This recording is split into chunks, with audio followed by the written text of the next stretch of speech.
Voilà, donc j'ai imprimé la pince.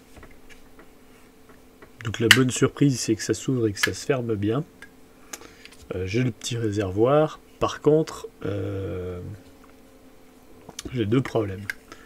Le premier, c'est que les rainures ici, il fallait qu'elles soient jointes à la surface ici, pour être sûr que l'électrode elle soit bien à plat dessus. Là, c'est pas le cas, ça fait un creux. Donc ça risque de malmener la répétitivité de la mesure, parce qu'un coup, il pourrait être plaqué, un coup, il pourrait être droit.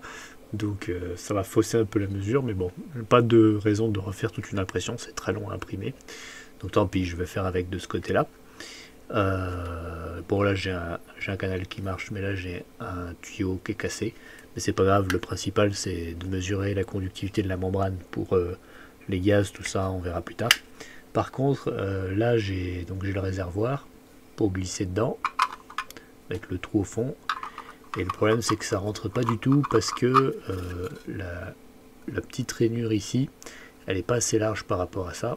Parce qu'évidemment la précision de l'impression elle est pas géniale. Donc je vais devoir limer les côtés avant de pouvoir la rentrer dedans. Et il me restera aussi à coller ici les trucs en fibre de carbone. Voilà, c'est limé. Donc on a bien le truc, on peut l'ouvrir, on peut le fermer, toujours les deux côtés. On a le machin, on peut mettre dedans. Voilà, pour le test. Maintenant il ne me reste plus qu'à coller la fibre de carbone dessus. Allez, c'est parti. Je prends ma fibre de carbone.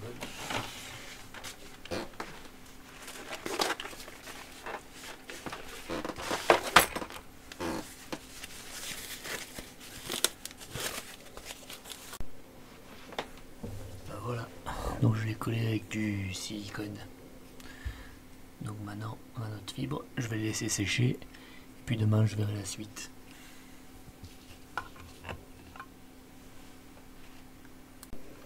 Bon, malheureusement, une fois qu'on a collé le truc et que ça a séché, bon la pince marche bien, ça c'est cool, et ben ça rentre plus même en limant.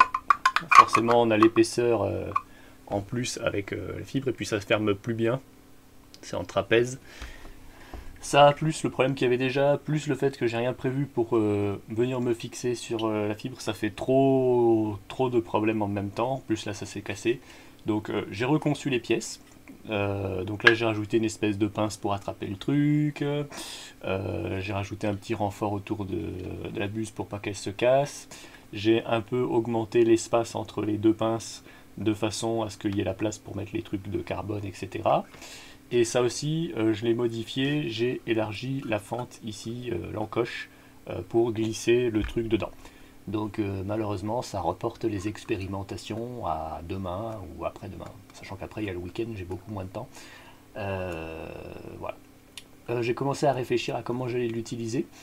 Donc là, il est déjà en cours d'impression. Je vais mettre les fichiers à jour pour si vous voulez les télécharger pour avoir la pince du coup améliorée, ajustée. Le premier proto est jamais le bon, visiblement. Qu'est-ce que je voulais dire? Oui, donc j'ai déjà réfléchi aux expérimentations. Il me faudra une solution d'acide sulfurique qui sera uniforme pour tous les essais, c'est-à-dire avec la même concentration, donc standard, la même concentration d'acide sulfurique. Je ferai soit 0,5, soit 1 mol par litre. Plutôt raisonné en fraction volume, enfin je sais pas comment je vais faire. Je mettrai toujours la même quantité d'acide, quoi, ça c'est sûr, pour les comparer. On cherche pas à faire une caractérisation dans l'absolu, je cherche plutôt à faire une caractérisation relative. C'est-à-dire je vais tester plusieurs membranes que je vais fabriquer et je vais les comparer les unes aux autres en gros, sans savoir quelle est leur performance absolue. Mais de toute façon j'aurai un ordre de grandeur, quoi. Moi c'est ça qui m'intéresse, c'est d'avoir un ordre de grandeur. Que si c'est 3 watts ou si c'est 300 watts, c'est pas la même chose. Après si c'est 800 ou 300, je m'en fous. Ça sera moins bien que dans le commerce, mais comme ça coûtera 100 fois moins cher, ça restera intéressant, quoi. C'est comme ça que je le vois, mais je veux au moins être dans le même ordre de grandeur qu'un truc qui s'achète dans le commerce. Donc ça c'est la première chose. Expérience standard. Peut-être la température ça devrait être standardisé, mais je vais pas le faire. Je pense Ici dans la maison c'est toujours à peu près la même température. Ensuite ce que j'ai prévu de faire c'est découper donc des carrés de nappe en plastique comme je vous ai montré. Je vais les mettre, je vais en prendre, je sais pas, je peux faire ça avec 5 morceaux. Je vais les mettre dans la cocotte minute.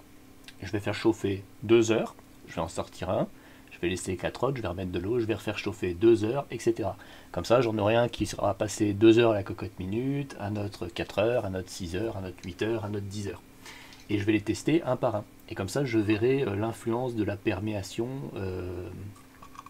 par la vapeur sur le plastique. Je pense faire ça sur 2 plastiques différents. J'ai la nappe, mais j'ai aussi un film plastique beaucoup plus fin, le plastique avec lequel on emballe les gâteaux. Donc je vais faire ces deux-là et après, donc en fonction des résultats ou même sans pas en fonction des résultats, je vais reprendre ces 5 échantillons et je vais les tremper dans l'acide sulfurique pour voir si ça change quelque chose en fait. Alors je vais les tremper plusieurs fois les mêmes. Donc le premier je vais le tremper une fois, 2 fois, 3 fois, etc. Ou alors le dernier, s'il a eu la meilleure conductivité par rapport aux autres, et je vais utiliser que celui-là. Peut-être même que je vais en refaire 5, mais avec la même durée dans la cocotte minute. Donc l'idée ça va être d'enquêter en fait, de voir les influences paramétriques entre le temps dans la cocotte minute, le temps dans l'acide sulfurique, etc.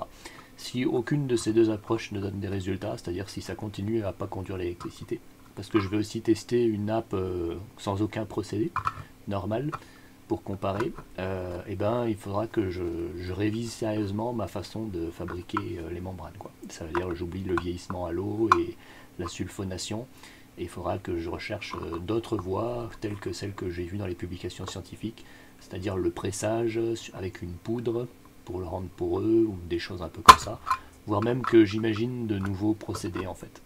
Donc voilà, je vous tiendrai au courant. De toute façon là il va falloir 1 ou 2 jours le temps de réimprimer tout ça, c'est très lent.